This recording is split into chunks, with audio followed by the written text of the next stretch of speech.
Hi everyone, Fiona Pearman and Kate Bora. And this month we've been digging into self-trust, how to for ourselves, and this week, how to for leaders and organizations. Because we know that a lack of self-trust has a huge impact individually, but also collectively on our team, on the people around us.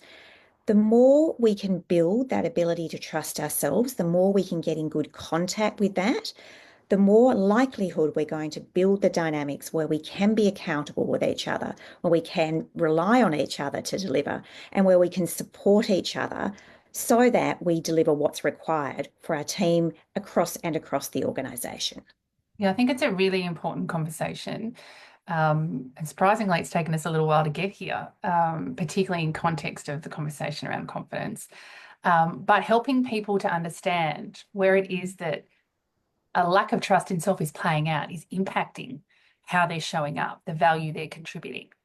And this is really critical because often when we are not sharing our full value, it is hard for other stakeholders to understand our full value proposition, understand their skill, capability, experience. That impacts progression, promotion opportunities. It impacts female talent pipeline. And so this is a really important opportunity for leaders to play a really good coaching role in a supportive way to spotlight and understand where opportunities might be present for their teams.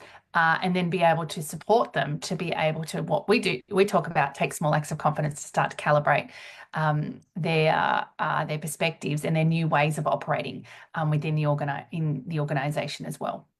Yeah, I think the important piece here is often people are unaware how they're unintentionally undermining their own self-trust. And so we always start with good work around encouraging and fostering greater self-awareness. We talk a lot about change begins with me, taking responsibility for what's going on for me and having clarity. And this is where leaders can really play a great coaching role. You can ask the good questions. You can get people to check in with themselves. You can actually get them to tease out capacity and ability to deliver in alignment with what's required.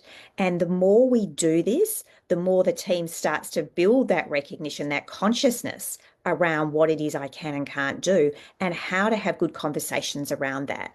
I think we know that often people they stay quiet, like they're not able to do everything they need to.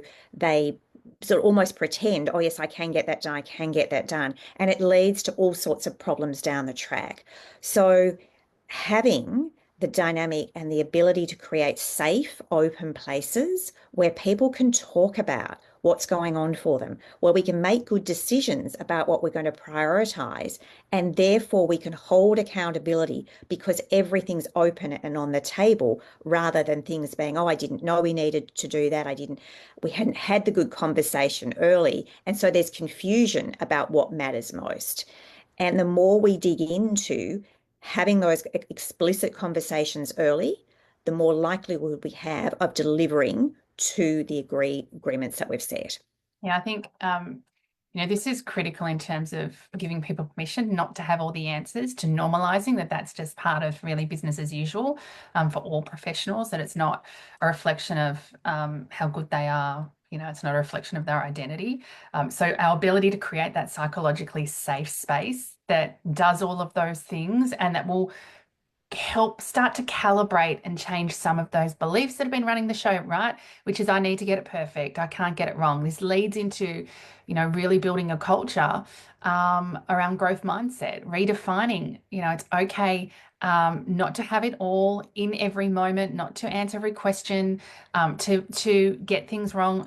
It's okay to be able to do that. We want to mitigate any risks associated with that. So it's an important conversation there. But just starting to create a culture normalizing what's expected, both from you, but also from themselves. Often, the expectations we have on ourselves is often driving the decisions we're making, our actions we're taking. I think this piece around going first, we need to role model self-trust.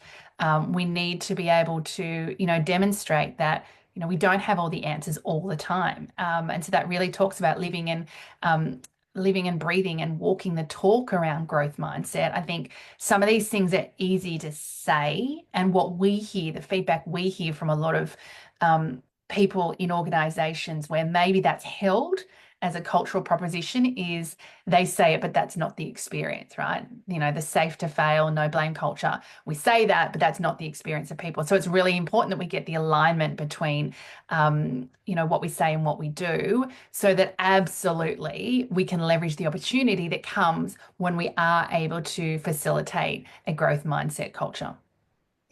Yeah, I think there's a really important piece about understanding what's going on for you, your own awareness as a leader, your willingness to share your internal dialogue and some of the things that you're challenged by. And when it comes to self-trust, your ability to trust yourself, how scrupulous are you at really honoring your commitments, at delivering what you say you will, about having good conversations if you can't do something, doing that early, because this is all part of the role modeling. When we are aware of our own level of self-trust as leaders, that fosters it in the team. And it also means that we can hold others to their commitments. The more we're willing to stand in our power, to own our mistakes, to share what's going on, to tell people what's important, the more we're able to have those good conversations about commitments and potentially about performance if you're noticing patterns where there's repeated things that aren't happening the way you would expect. And so the more that we have dug into this topic, I think the more it's expanded as being a fundamental thing for organizations to really get a good grip on. How do we foster this fantastic level of self-trust, and also what that will mean, the ripple effect into some of our teams and the organization as a whole?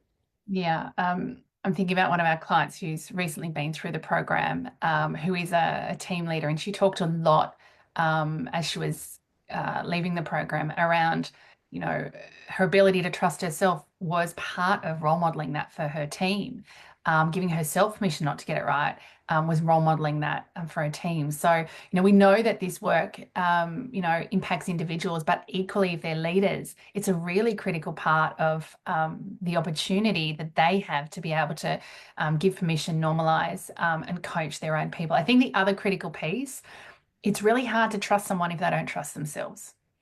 And so when it comes to building really strong stakeholder relationships, the more that your people trust themselves, trust their own judgment, the more that you build that certainty and that confidence, the stronger relationships they will have, the stronger influence they will have with other key stakeholders across the organization, which is a really critical piece when we think about productivity and performance. Team, we're going to leave it there. If you've enjoyed today's confidence conversation, we'd love for you to share it with someone in your network who might benefit from it.